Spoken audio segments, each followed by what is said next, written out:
All right, everyone, welcome back. We are diving deep today, deep into Kabbalah. Oh, yeah. Its perspective on science and the meaning of life, no less. Sounds like a plan. And we've got excerpts from audiobooks, Okay. a presentation, and even a recent Kabbalah conference guest list. Wow. I know, right? So let's jump right in. Let's do it. All these sources, they all seem to be pointing to like a shift. A shift. Yeah, like in our thinking, like a shift towards a deeper understanding of ourselves and the universe. Ooh, I like that. Yeah, Yeah. pretty cool. Totally. And they all seem to highlight this idea that humanity has always been driven by this kind of desire for pleasure, and that this desire, it's fueled our evolution from, just basic survival needs, like The basics. yeah, food, shelter, all that, Right. to those more complex desires like what?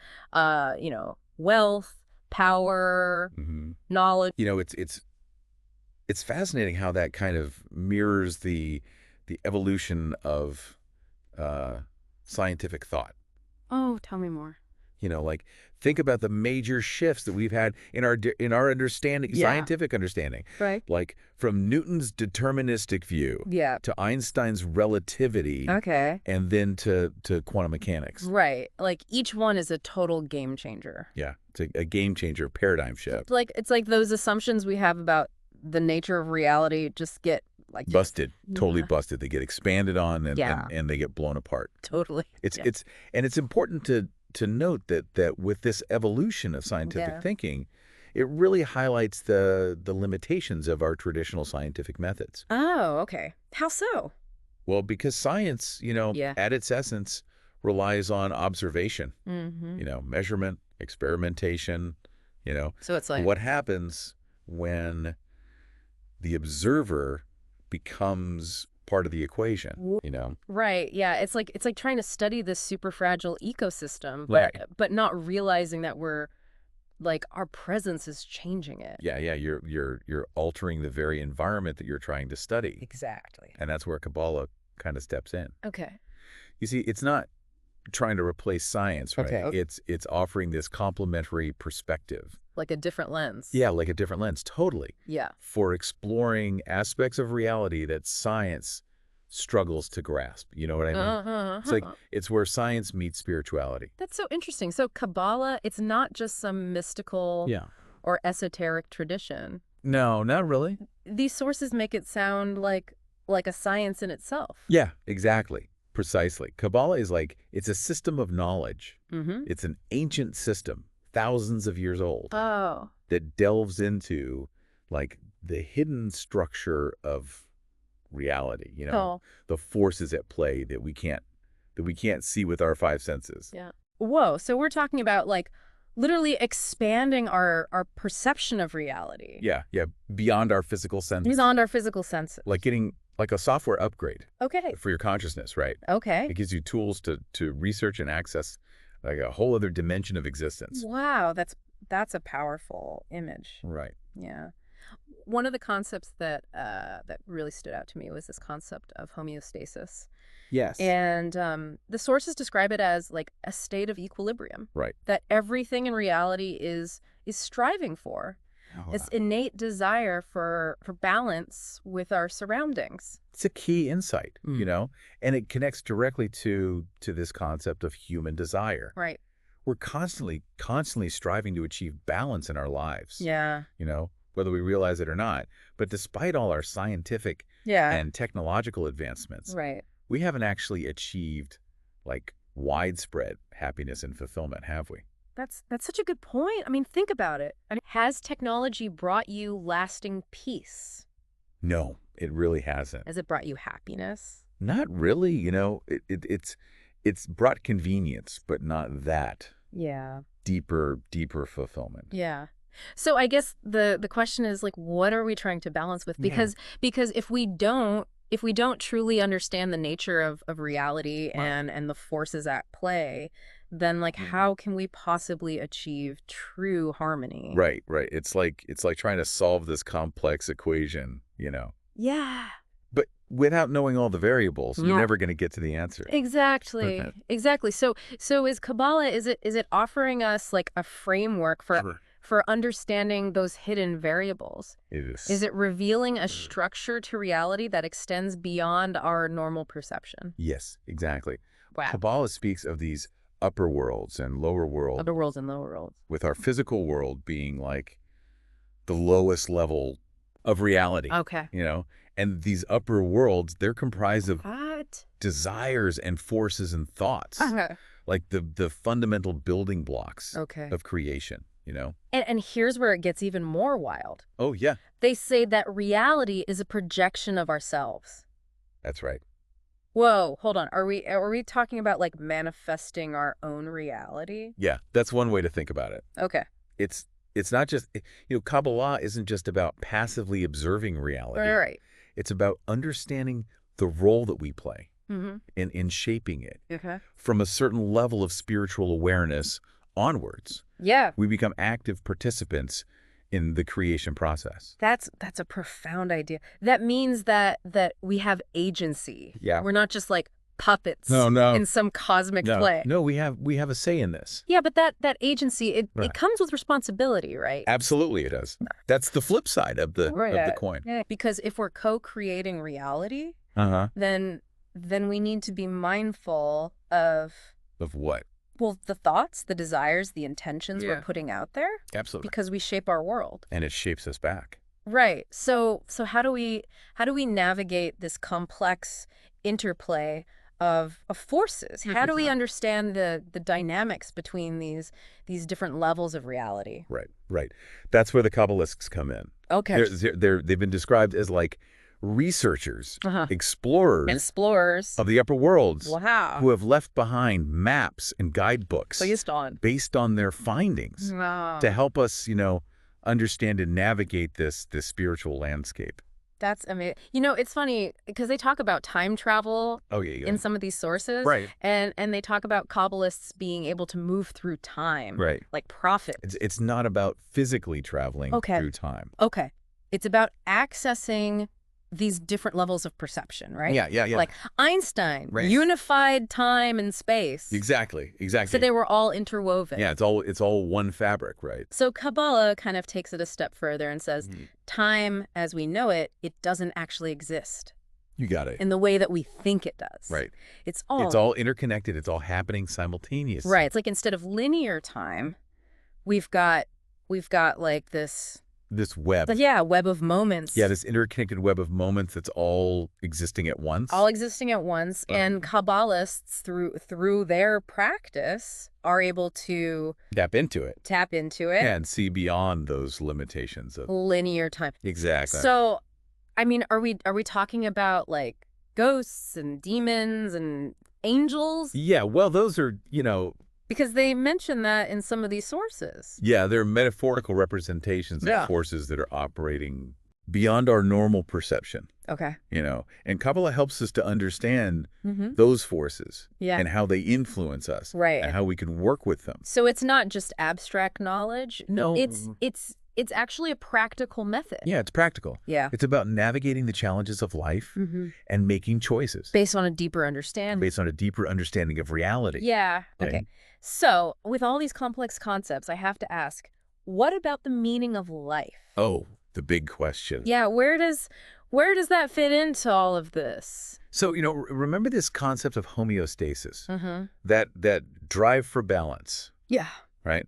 Kabbalah introduces this concept called the thought of creation. Okay.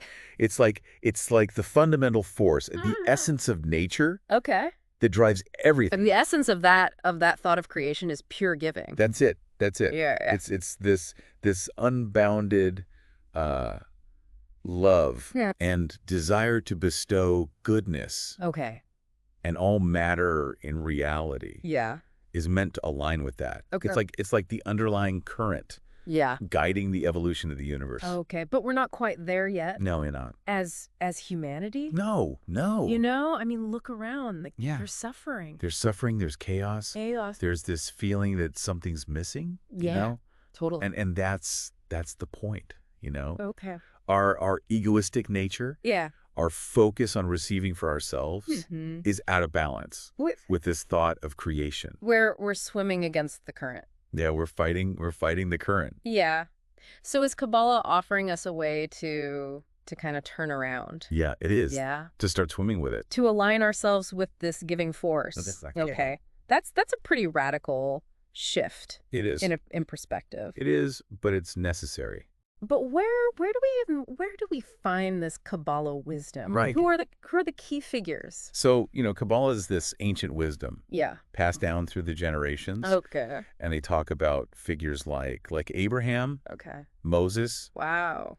Rabbi Shimon Bar Yochai. Wow. Those are some heavy hitters. Yeah, they are, in the world of spirituality. Yeah. It sounds like they were like laying the groundwork. Yeah, they were building on the wisdom. Building on the wisdom. Of those that came before. Okay. Each generation adding to the understanding and expanding the teachings. So who brought it to the modern era? Right. So we had later Kabbalists like Rabbi Isaac Luria, Okay. known as the Ari, Okay. who systematized Kabbalah in a way that's more accessible, to us today. Yeah. And then you have Rabbi Yehuda Ashlag, Baal Hassalam, and his son, Rabbi Baruch Ashlag, who continued his work. So they were the ones that were like, hey, we need to make this relevant to our times. Exactly. Okay. They recognized the importance of making this ancient wisdom relevant to our modern times. Okay. They saw the challenges that we face today. Global crises, search for meaning. Yeah, that makes sense. Right. Yeah. They're all connected to the intensification of the ego. And they saw Kabbalah as the key to overcoming those challenges. Yeah, by addressing that root cause. Which is our egoistic nature. And Kabbalah offers a practical method. It does.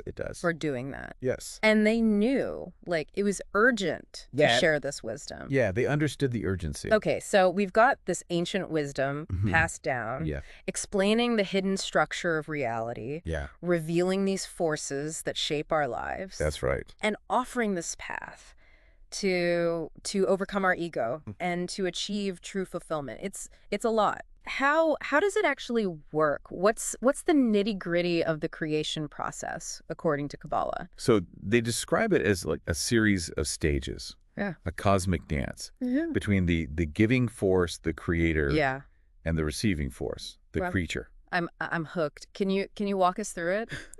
I can. But keep it simple. I will. Like no technical jargon. Of course.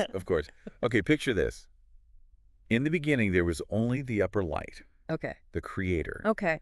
This light was pure giving, pure bestowal. And then... Don't leave us hanging. The will to receive is born. Okay. It's like an expansion of the upper light. But this will to receive is all about receiving. Okay, so we've got the giver and the receiver, a light and the vessel. Yeah, that's a good way to think about it. So what happens next? So the will to receive becomes aware of itself, becomes aware of the giver. Okay. Like a baby opening its eyes for the first time. And seeing the world. Exactly. Okay, so now consciousness is entering the picture. Yeah, exactly. Okay. And as the will to receive becomes more aware, it develops this desire to be like the giver. Of interest. To experience the pleasure of giving. Okay, I could see that. Yeah, right. Like seeing someone do something amazing and you're like, I want to do that. I want to do that too. Yeah. Okay. So there's this desire to give, but at this stage, we're still essentially receivers, right? Right, okay. And this is where things get really interesting. Okay. The will to receive, in its current state, it can't actually give. It's like trying to fit a square peg in a round hole. So the system crashes. No. This is where the concept of Simsum comes in. Simsum. It's the restriction of the light. Okay. The will to receive, it realizes it can't give. So it pushes the light away. So the receiver is rejecting the giver. In a way, yeah. That's so counterintuitive. I know. It's not out of malice. Okay. Or spite. Okay. It's a sense of inadequacy. I can't handle this right now. I'm not ready for this. Yeah. Imagine trying to fill like a tiny cup. Yeah. With an ocean's worth of water. Right. The cup's going to overflow. The cup's going to overflow, totally. So water's going to be wasted. Right. The cup needs to become larger, stronger to be able to hold that much water.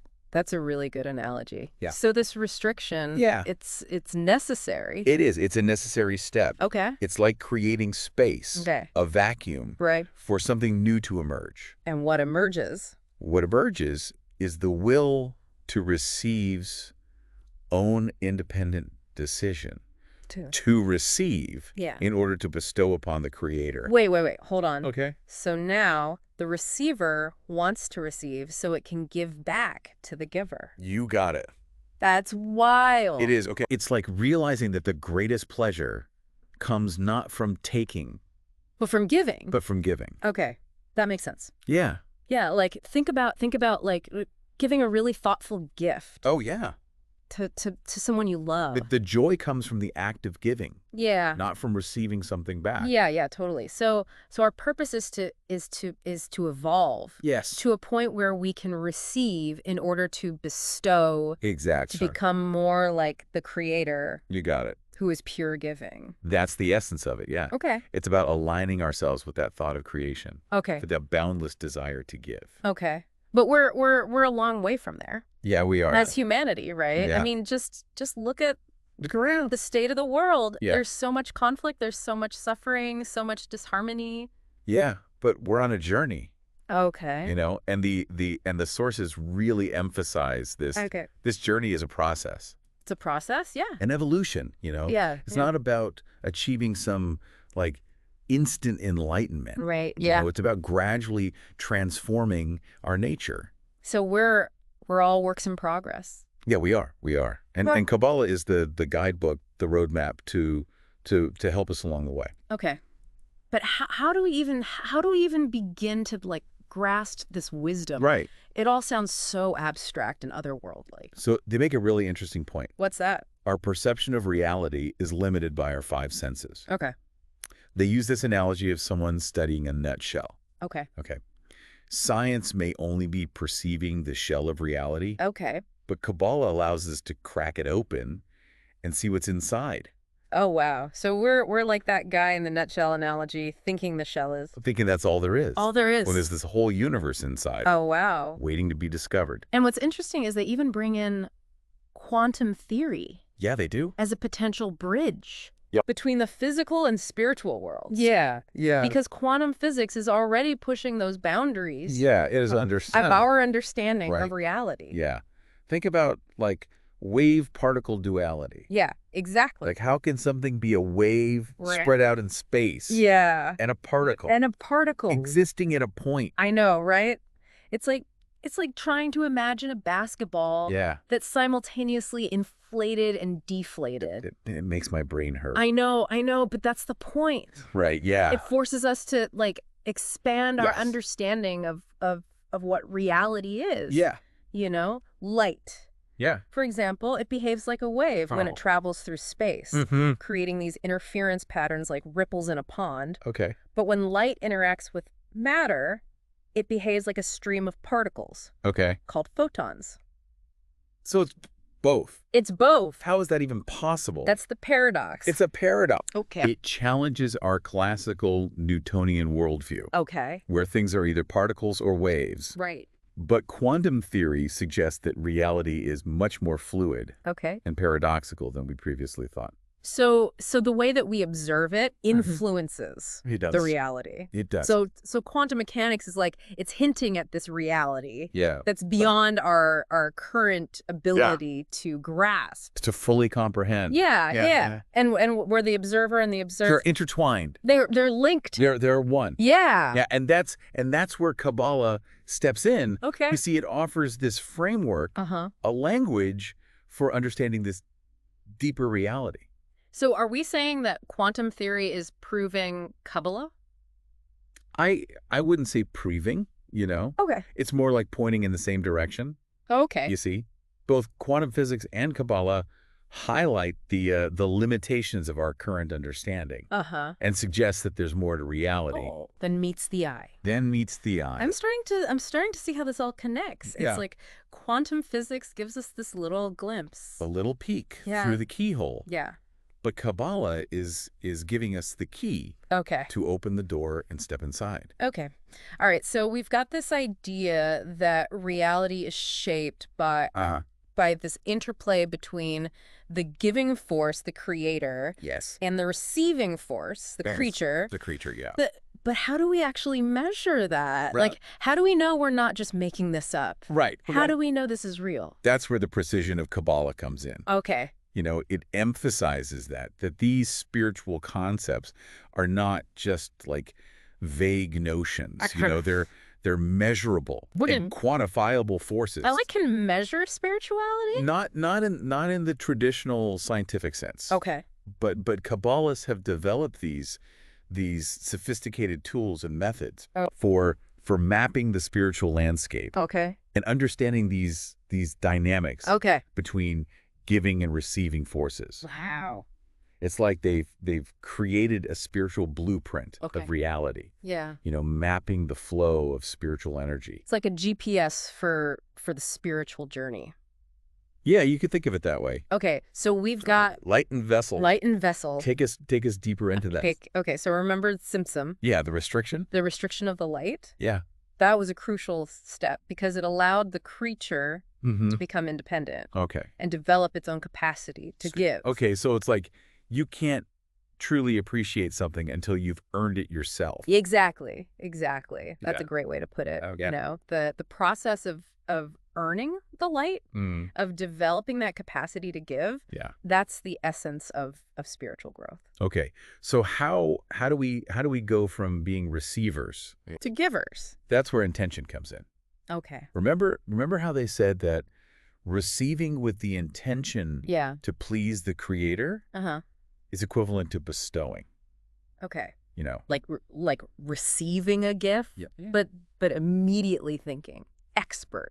Picking up where we left off, you know, one of the most intriguing aspects of Kabbalah is how it tackles this age-old question of our limited perception. It's like we're exploring this vast unknown territory, but we only have like a dim flashlight. Yeah, it's like we're only seeing a fraction of what's really out there. Totally. You know, and Kabbalah shines a light on those hidden dimensions, suggesting our five senses, you know, sight, sound, touch, taste, smell. Yeah. They're like these rudimentary tools for exploring a much richer reality. So are we like working with outdated software? Are our senses actually holding us back? I mean, you could think of it as like a major upgrade that's waiting to happen. And one of the fascinating things they point out in these sources is how science, particularly quantum theory, is starting to bump up against those very limitations. Yeah. You know? Oh, really? It's like science is catching up to what Kabbalah has known for centuries. Okay.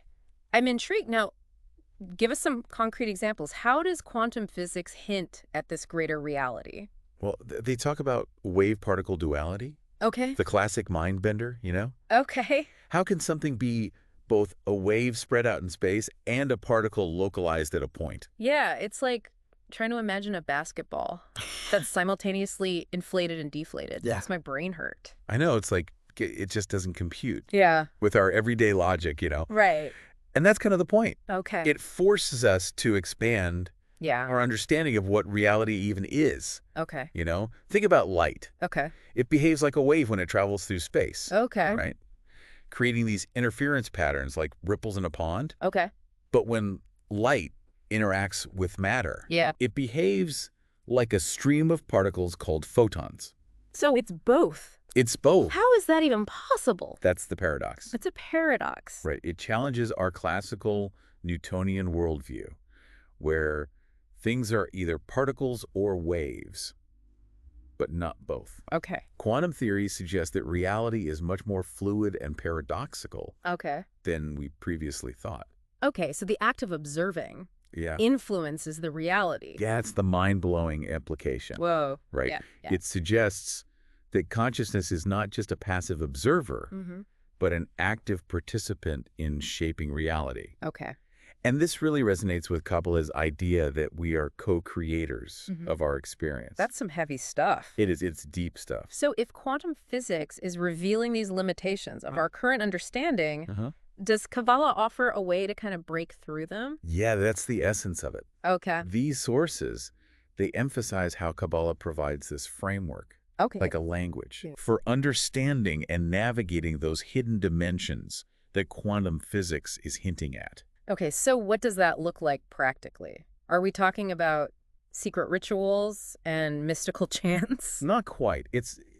Kabbalah is less about external practices. Okay. And more about internal transformation. Okay. It's about refining our perception. Okay. Expanding our consciousness, aligning ourselves with the forces that shape reality. So it's like a deep dive? It is a deep dive. Into ourselves? Yeah, into the inner workings of our being. Okay, so how do we even begin that deep dive? Well, they say recognizing our own limitations is important. Okay. We have to start by acknowledging that our five senses are only giving us a very limited view of reality. Like we're looking at the world through a tiny peephole. Yeah, and Kabbalah is showing us how to open the door and step into a much larger room. Okay, I'm ready to step into that room.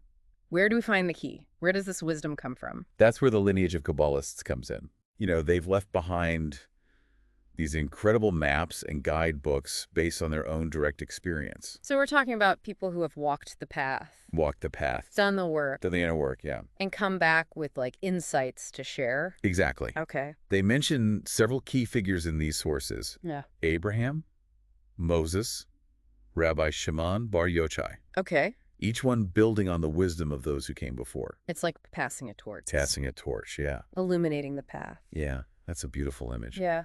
And what's so powerful is that this wisdom is available to anyone who seeks it. So it's a democratic system of knowledge. Yeah, you could say that, Kabbalah is about empowering each individual to explore their own connection to the Creator to unlock their own unique spiritual potential. Okay, let's get down to brass tacks. Okay. What does Kabbalah actually teach us? What are the core principles? One of the most fundamental concepts is this idea that reality is an expression of the Creator's desire to give. Okay. This is known as the thought of creation. So it's like the universe is this overflowing fountain of love and goodness constantly pouring out into creation. That's a beautiful way to put it. Okay. And the challenge for us as creatures is to learn how to receive this abundance, this love, in a way that allows us to give back. Because our natural tendency is just to take. Yeah, we're wired for self-preservation. Yeah. Always seeking pleasure, avoiding pain. Totally. You hit the nail on the head. Okay. But Kabbalah suggests that true fulfillment comes from aligning ourselves with the Creator's desire to give. Okay. It's a shift from a mindset of scarcity to a mindset of abundance. But that doesn't happen overnight. No, it's a process. It's a process. A journey of transformation that unfolds over time. So how do we embark on this journey? Well, they highlight the importance of studying Kabbalah. Okay. Of engaging with these ancient texts and teachings. So we're hitting the books becoming Kabbalah scholars. Not necessarily. It's more about finding teachers and resources that resonate with you. Okay. That speak to your heart and mind. There are many different approaches to studying Kabbalah. Okay. It's about finding what works best for you. So it's less about rote memorization. Yeah. And more about finding a path that feels authentic and meaningful. Yeah. Yeah. Okay, but let's be honest. Most people are struggling to get through the day. Oh, it's tough out there. Yeah, they're dealing with work and relationships and bills and all the stresses of modern life. So how can Kabbalah possibly help with all that? That's a great question. And they address that directly in these sources. Okay. You see, Kabbalah isn't about escaping from the world. Okay. It's about transforming our experience of the world. Okay. It's about finding a deeper meaning and purpose within the everyday chaos. So it's not about becoming a hermit meditating on a mountaintop. None unless that's your calling. Yep. Kabbalah is about bringing spirituality into our daily lives, into our relationships, our work, our interactions with the world. Okay, so can you give us some practical tips? Yeah, they emphasize mindfulness. Okay. Becoming more aware of our thoughts, okay, desires, intentions throughout the day. Because our reality is a reflection of our internal state. Exactly. So if we want to change our reality, we have to start by changing our minds. Okay. And Kabbalah offers these tools for cultivating that inner awareness. Okay. For becoming more present and conscious in our daily lives. So mindfulness is key. What else? Another vital principle is receiving in order to bestow. Okay. It's about shifting our motivation from taking to giving. Okay. From focusing solely on our own needs to considering the needs of others. It's like that Gandhi quote, "Be the change you wish to see in the world." A perfect example. Yeah.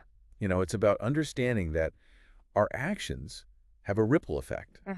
And that we have the power to influence the world around us one interaction at a time. So by contributing to something larger than ourselves, yes, we actually experience greater fulfillment. Yeah.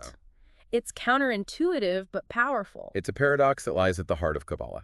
Okay, this is starting to click for me. Good. But there's one big elephant in the room we haven't addressed yet, and that's suffering.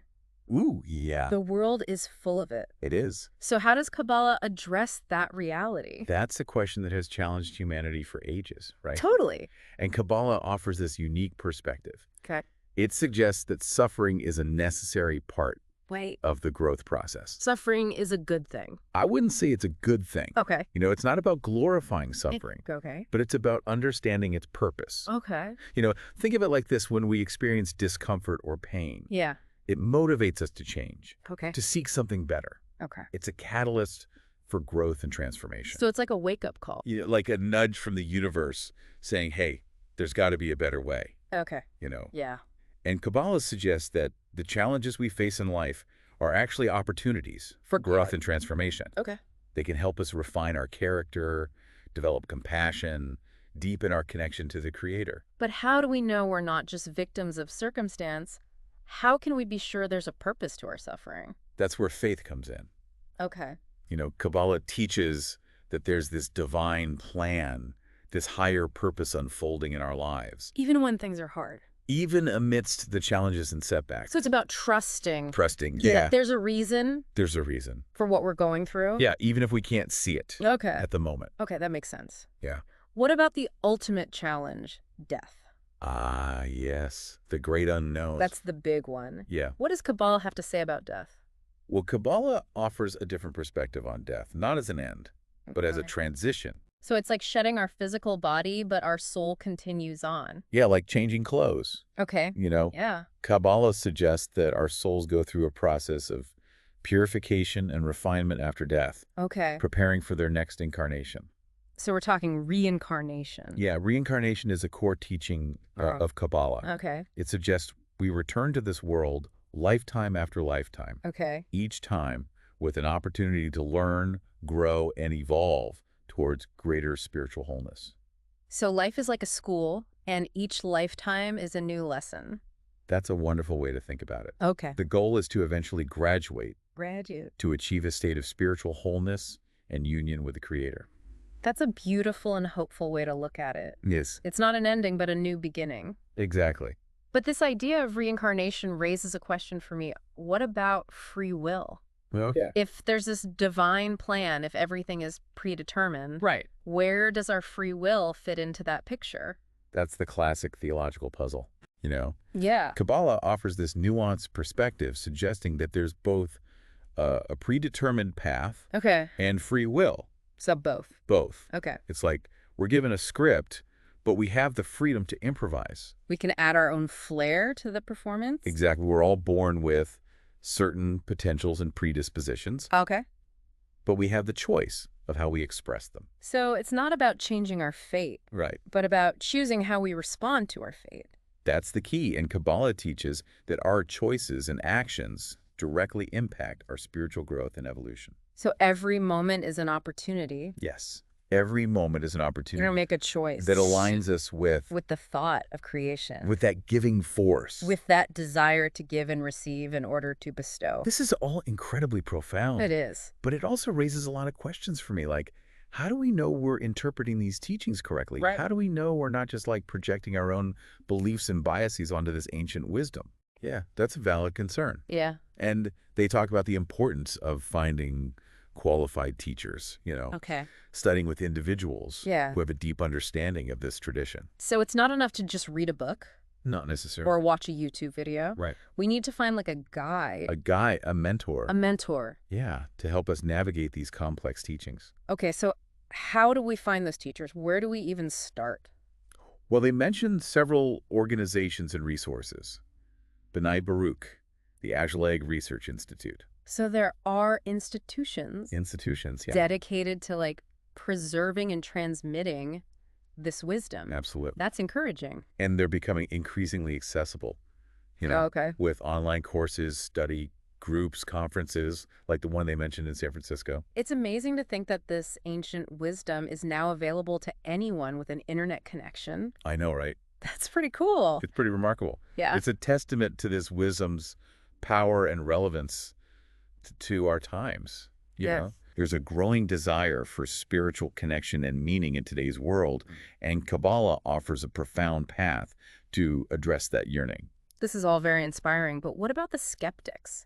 Yeah. The people who say that Kabbalah is just a bunch of mumbo-jumbo. Well, that's understandable. Yeah. You know, Kabbalah deals with concepts that are beyond our normal perception. Mm-hmm. So it's natural to have doubts and questions. Right. You know, not everything can be immediately proven or disproven through our conventional scientific methods. Okay, so how do we address those doubts? How do we know we're not just deluding ourselves? Well, one way is to approach Kabbalah with an open mind. Okay. A willingness to explore these ideas without judgment or preconceived notions. Okay. You know, think of it like a scientific experiment. Okay. Test the hypothesis and see what results you get. So the proof is in the pudding.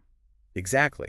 Yeah. You know, if we apply these principles like mindfulness, perceiving, in order to bestow connecting with like-minded individuals, and we see positive changes in our lives, in our relationships, in our sense of purpose and well-being, then that's evidence that something real and transformative is happening. That makes sense. What about those who say that Kabbalah is just a way to control people, to manipulate them into following a certain belief system? Yeah, that's a common misconception. Okay. It's crucial to distinguish between authentic Kabbalah and distorted versions that might be used for unethical purposes. So there's good Kabbalah and bad Kabbalah. Yeah, you could say that just like any system of knowledge, Kabbalah can be misused or misinterpreted. Right. That's why finding qualified teachers and studying with those who have integrity and a deep understanding of the tradition is so important. It's about discerning the wheat from the chaff, finding sources and teachers that we can trust. Precisely. You know, these sources, they emphasize that authentic Kabbalah is about empowering individuals, not controlling them. It's about helping each person unlock their own spiritual potential and connect with the Creator in a way that's authentic and meaningful. And that connection is ultimately about love. That's the core of it. Yeah. Kabbalah is a path of love. Okay. A journey of returning to our true nature. Which is? Which is pure love and bestowal. Okay. It's about recognizing that we are all interconnected sparks of the divine, and that our true purpose is to share that love with the world. That's beautiful. Yeah. But it makes me wonder, if Kabbalah is all about love, then why is there so much conflict and division in the world? That's a great paradox of our existence. Yeah. You know? We are sparks of the Creator, pure love at our core, but we're also driven by ego. Okay. That desire to receive for ourselves. Yeah. Which often leads to separation and conflict. So we're caught in this tug of war between love and ego. Yeah, and the battleground is our own hearts. Okay. Kabbalah teaches that the path to peace, both within ourselves and in the world around us, is through the transformation of the ego. So learning to love unconditionally. Yeah, to give without expecting anything in return. That's the ultimate goal. That's the ultimate goal. But it doesn't sound easy. No, it's not easy. Yeah. It's a process, a journey that requires effort, dedication, a willingness to confront our limitations. Yet the rewards are worth it. The rewards are immeasurable. A life filled with greater meaning, purpose, and connection. Okay, but let's be realistic. Most people aren't going to become Kabbalah masters. Right. So how can this wisdom benefit the average person just trying to live a good life? That's where the ripple effect comes in. Okay. Even if a small percentage of people actively study Kabbalah, the benefits can spread throughout society. Okay. Think of it like dropping a pebble into a pond. Okay. The ripples, they expand outwards, touching everything in their path. So it's like a rising tide lifts all boats? Exactly. As more people embody these principles, it creates a more positive and harmonious environment for everyone. So as more individuals awaken to their spiritual potential and start living from a place of love and bestowal, something incredible happens. It creates a shift in the collective consciousness. It's like we're building this critical mass of positive energy that can counteract the negativity and selfishness that's causing so much suffering. So it's not about waiting for like some external savior or some miraculous event to fix everything. It's about each of us taking responsibility. It is about taking responsibility, inner transformation. Inner transformation. And recognizing that our inner transformation directly impacts the world around us. So Kabbalah is not just a personal journey, it's a call to action. It is a call to action. It's a call to become agents of change in the world. To be the change we want to see. Okay, that's powerful. But where do we begin to create that change? It starts with the small things. Okay. The everyday choices we make. Like, remember those principles we discussed? Mindfulness receiving in order to bestow connecting with like-minded individuals? Yeah. It's about putting those principles into practice. So we got to walk the talk. Exactly. Yeah. Don't underestimate the power of small acts of kindness, compassion, generosity. Lead by example. Exactly. And don't be afraid to share this wisdom with others. Okay. Talk about it with your friends, your family, your community. Yeah. You never know who might be ready to hear this message. Oh, okay. And be inspired to join the journey. Spread the Kabbalah love. Exactly. And check out those resources we mentioned. Okay. There are many organizations and teachers doing amazing work to make this wisdom accessible to everyone. Okay, I'm taking notes. Anything else we should keep in mind? Just remember that this is a journey, not a destination. Okay. There will be ups and downs, challenges, and breakthroughs. Yeah, that makes sense. The important thing is to keep moving forward. Okay. Keep striving towards that vision of a more beautiful and compassionate world. And trust that you are not alone on this path. Okay, I'm feeling fired up. Good. But I'm also wondering, are we actually making progress? Is there any evidence that this collective transformation is happening? Right. Or is it just wishful thinking? That's a great question. It's hard to measure these things definitively, but they point to some encouraging signs. Oh. There's a growing interest in spirituality, increasing awareness of our interconnectedness, the rise of movements focused on social justice and environmental sustainability. So maybe we are seeing like the early signs of a shift. Yeah, there's definitely a sense of momentum building. Okay. And they emphasize that the dissemination of Kabbalah, the sharing of this wisdom with the world, is a key part of the process. So by talking about these ideas, by engaging in conversations like this, by sharing this episode with our listeners, we're actually contributing to this transformation.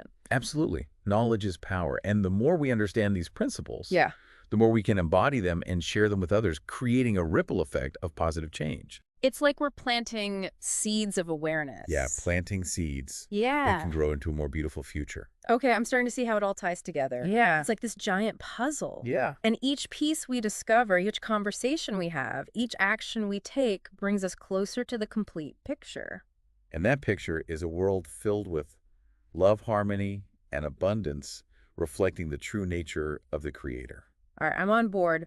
What can I do to support this movement, to contribute to this transformation? As we discussed, it starts with our inner work. Okay. You know, the more we embody these principles, mindfulness, giving connection, the more we become beacons of light in the world, inspiring others by our example. Lead by example. Exactly. And don't underestimate the power of sharing this wisdom with others, even in small ways. Oh, okay. Talk about it with your friends, your family, your community. Spread the Kabbalah love. Exactly. And connect with those organizations and teachers who are doing amazing work to make this wisdom accessible to all.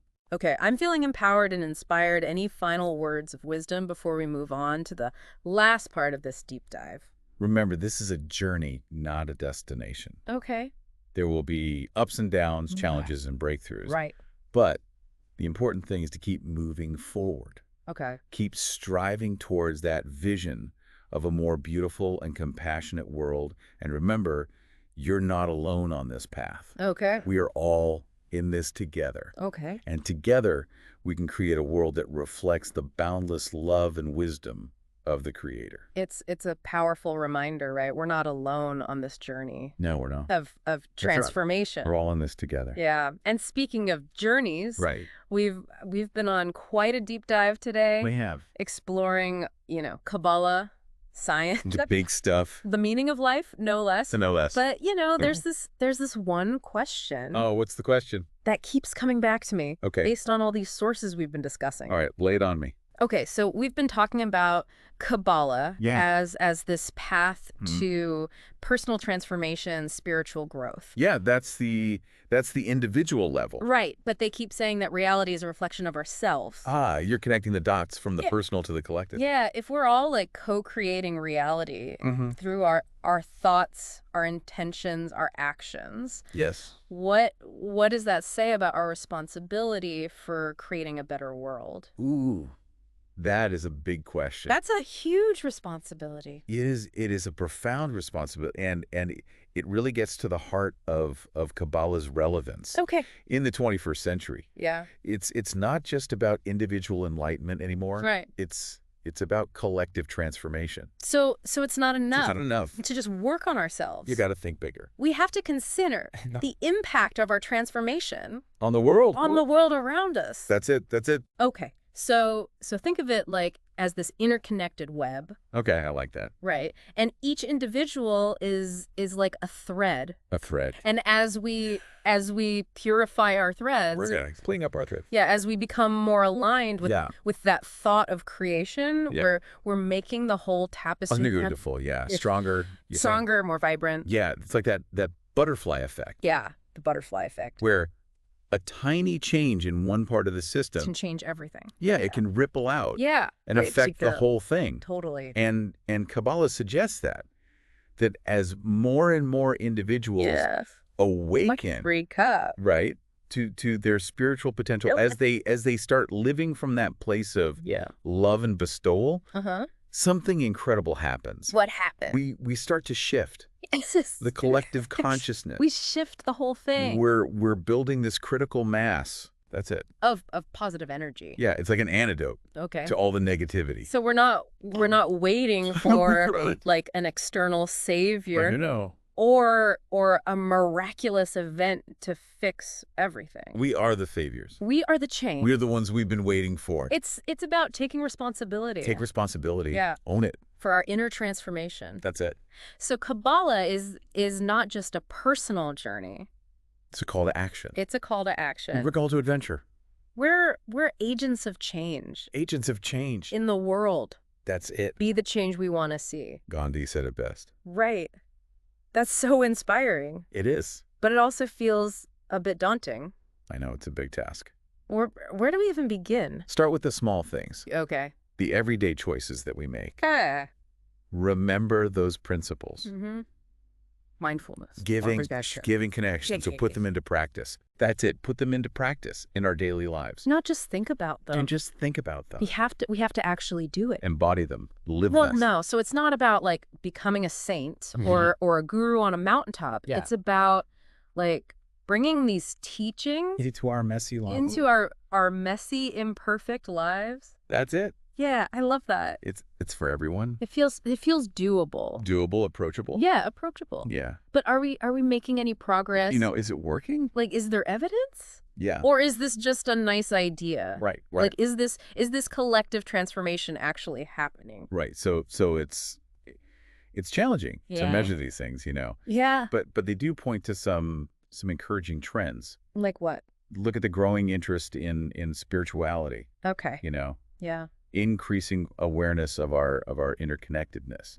The rise of these movements focused on social justice, environmental sustainability. So maybe we're starting to see. Yeah, maybe it's the early signs of a shift. Of a shift in consciousness. Yeah. Okay. There's definitely a sense of momentum building. Okay. And they emphasize that the dissemination of Kabbalah, the sharing of this wisdom with the world. Yeah. It's a key part of the process. So by talking about these ideas, by having this conversation, by sharing this episode with our listeners, we're actually contributing. You are contributing to this transformation. To the transformation. That's amazing. Knowledge is power. Knowledge is power. The more we understand these principles, the more we can embody them and share them with others, creating a ripple effect of positive change. It's like we're planting those seeds of awareness. Planting seeds, that can grow into a more beautiful future. Wow, it's all starting to connect. Yeah, I'm glad. Like it's like this giant puzzle. A cosmic puzzle. And each piece. Each piece. We discover each conversation. Each conversation. We have each action we take. It brings us closer. Closer and closer. To the complete picture. To the big picture. And that picture is this world. Yeah. Filled with love, with harmony, with abundance. Reflecting the true nature of the Creator. Wow. I'm so inspired by this vision. I am too. What can I do? What can you do? What can our listeners do? What can we all do? To support this. To support this movement. This movement, this transformation. Yeah. So as we've been discussing, it starts with our inner work. Okay. The more we embody these principles, mindfulness, giving connection, we become like beacons of light in the world. Okay. Inspiring others by our example. So lead by example. Lead by example, walk the talk. And don't underestimate the power of sharing this wisdom with others, even in small ways.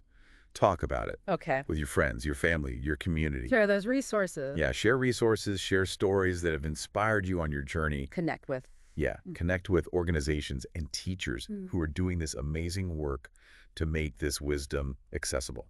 Spread the Kabbalah love. Spread the love. That's what it's all about. All right. I am feeling that love today. I am too. Thank you so much. It's been my pleasure. For taking us on this deep dive into the world of Kabbalah. Oh, you're very welcome. I've enjoyed it. Yeah. It's been an incredible journey. It has been. And it's just the beginning. It's just the beginning. To all of our listeners out there. Yeah. Thank you for joining us on this epic exploration of Kabbalah, science, and the meaning of life.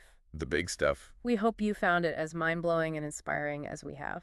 I hope so. And remember that question we posed at the beginning? Yeah, the big one. If reality is a reflection of ourselves, what does that say about our responsibility for creating a better world? Let us know your thoughts. Head over to our website, check out the show notes for additional resources. Good stuff in there. And keep the conversation going. Keep it going. Until next time, keep seeking, keep questioning. Keep asking questions. And keep diving deep. Deep dive.